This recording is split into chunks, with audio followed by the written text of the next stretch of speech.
Brenden, last night when I was watching the game, and I sent you a message, hey, I want to talk NBA Finals with you. And I was actually thinking, watching the game, I was like, Tyrese Halliburton's been kind of quiet.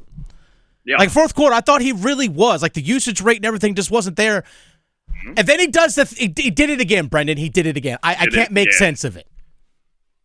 He did it again. And, I think the greatest trick the Pacers have pulled is that I believe now, right? Like everybody on that team believes, regardless of how much they're down. They're down about 15 points in the middle of that fourth quarter, man. Like that's you're supposed to be cooked in an NBA Finals game. And at no point did I think that they were going to wave the white flag, and never thought Carlisle was going to be like, all right, we'll go lose another day. Like they're not. They took home court advantage in game one, right? They're the underdogs in this entire series. So the idea of them winning in OKC, legitimately, at least in these first two games, didn't even occur to me. But the fact that they have consistently, he dropped Milwaukee off in last-second fashion. You know what he did to New York. He did it to Cleveland. He just keeps doing it, and he just has ascended. And I don't know if it was his time with the Olympics, because I've been going over and over in my head, like, what changed? Yeah. Right? I knew Halliburton was good last year. I did. And the whole overrated thing, I've heard more about people complaining about him getting overrated than I ever did about the initial vote of him being overrated.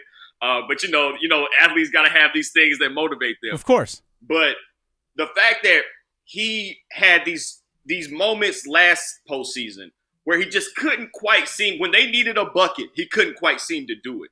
I don't know if it was the offseason with the guys with stuff like Curry and Bron and just being around them consistently and seeing like, hey, I can hang with this. I'm here now. But he has been so much better in these clutch situations. But it's more than him, though, right? They had 6 guys in double figures last night. Yeah, like they played 9 or 10 guys in the game. Like this is the most. I think this is the most well balanced team I've seen in the finals in a really, really long time. Nembhard took a step back 3 down 6 or 8 with 2 minutes left. Banks it and did it and knocked it down and was cool with it. Like everybody has the ultimate green light. Everybody is confident in what they do. I'm just really, really surprised. I'm impressed. Rick Carlisle did a masterful job late in that game. Man, last night was so much fun.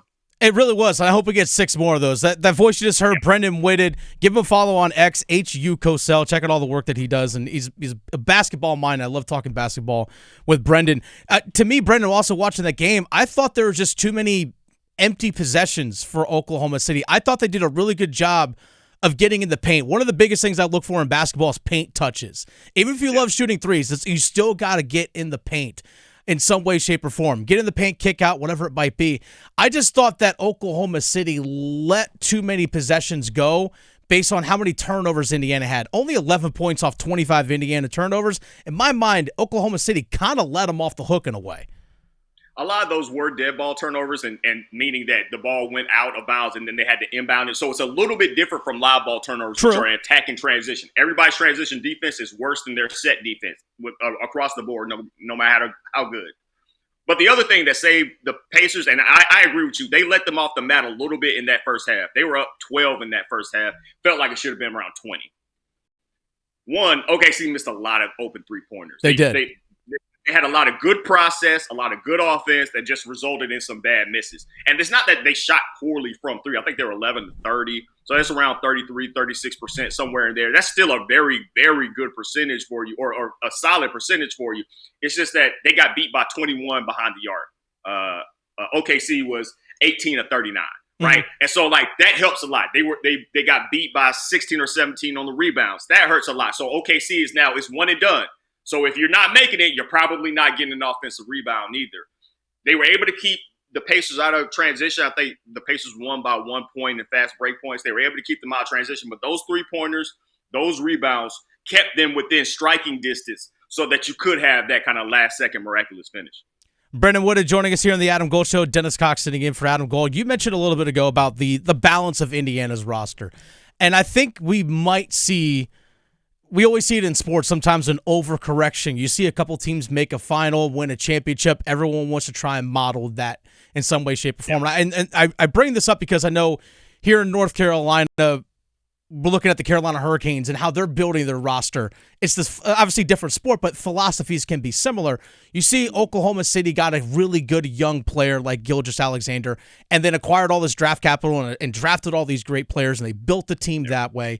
Indiana, similar. They got a couple really good young players, Halliburton being one of them, and they've drafted really well around these guys, and that's how they built their roster and then supplemented with free agents, as opposed to like, let's just spend all this money and go in on like 3 or 4 guys. Hello, Phoenix Suns. So I'm wondering if we're going to start to see that overcorrection, because I look at the Carolina Hurricanes and I see they have that same kind of trajectory of what Indiana and Oklahoma City are doing. Now they can maybe go and pay a free agent because they built their core up. Do you see the NBA overcorrecting itself to follow the model of what Oklahoma City and Indiana have done to build their teams for the future? Well, one, shout out Hurricanes. Gave me a hell of a NHL postseason experience. I like that really locked me in. It's difficult to think that you're going to be able to, like, you look at it through the lens of the Hurricanes. I look at it through the lens of the Hornets. Okay. Right? Another small market team. Fair. None of those guys are going to, like, OKC is never really going to be a free agent destination. They have had big names like Paul George in the past, but the other big names, Russ, KD, those were guys that they drafted. The Pacers drafted well around Halliburton, who they got in a trade for Sabonis with Sacramento, and then Siakam, who came down from Toronto. But, like, those are their 2 best guys. And then, as you mentioned, they built around them. You have to have the stars as anchors, right? You can do a lot of good drafting. Now, OKC is a little bit different because they had, like, that's like a treasure trove of draft picks that they had. Yeah. They turned, I mentioned Paul George, they turned him into what essentially is SGA and a handful of other guys on the roster. But they drafted so well. It's almost an outlier for how well they put that team together. Like, maybe you can replicate what Indiana did, but because of the how well OKC drafted and how many draft picks, we hear a lot of times about draft picks moving here or there, and then you go back and look at who actually got selected, and it's usually like, okay, he was there with the team for a couple years, didn't really make a big deal, and then he went off into another trade.